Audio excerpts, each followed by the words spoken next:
প্রিয় বন্ধুরা, আমরা আবার চলে আসলাম করলা খেতে। এই যে দেখতে পাচ্ছেন করলা ক্ষেত, কি সুন্দর করলার ফুল ফুটে আছে, অনেক সুন্দর।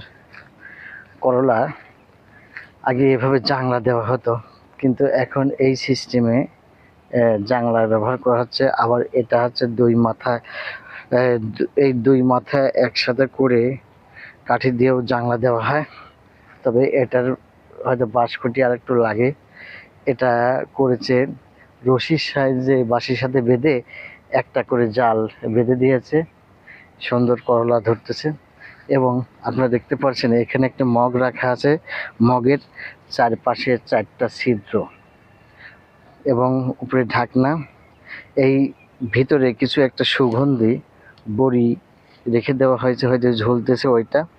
এবং এটার গন্ধে, আকর্ষণে এই মগের মধ্যে যখন পোকা প্রবেশ করে, সেই পোকা আর বের হতে পারে না। এটা বিষ ছাড়া একেবারে ন্যাচারালভাবে আবাদ করা হয়েছে। এই মগের মধ্যে যে পোকা আছে, আপনাদের কাছে নিয়ে দেখাই। এই যে দেখতে পাচ্ছেন অনেকগুলো পোকা এই মগের মধ্যে।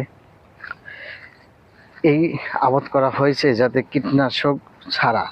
কীটনাশক ছাড়া কিভাবে আবাদ করা যায়, আর সেই আবাদ করলে মানুষ উপকৃত হয়।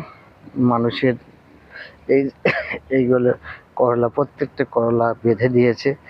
আপনার সাদা সাদা যে দেখতে পাচ্ছেন, এগুলো করলা বেঁধে দিয়েছে।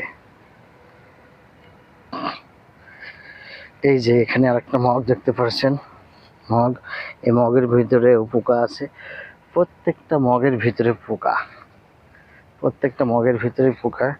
পোকা ধরার একটা সিস্টেম, আসলে অনেক সুন্দর একটা সিস্টেম করেছে কৃষি গবেষণার বিজ্ঞানীরা। এই যে আপনারা দেখতে পাচ্ছেন পোকা কিছু উঠছে, কতগুলি উঠছে। আসলে সব পোকাই কিন্তু আবার ক্ষতি করে না। আমি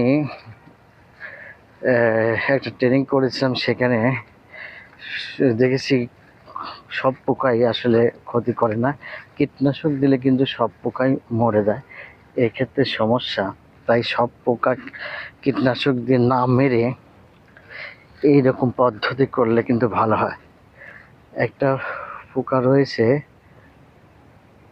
লেডিবার্ড বিটল, ওই পোকাটা কিন্তু ক্ষতি করে না। ওটা হচ্ছে উপকারী পোকা,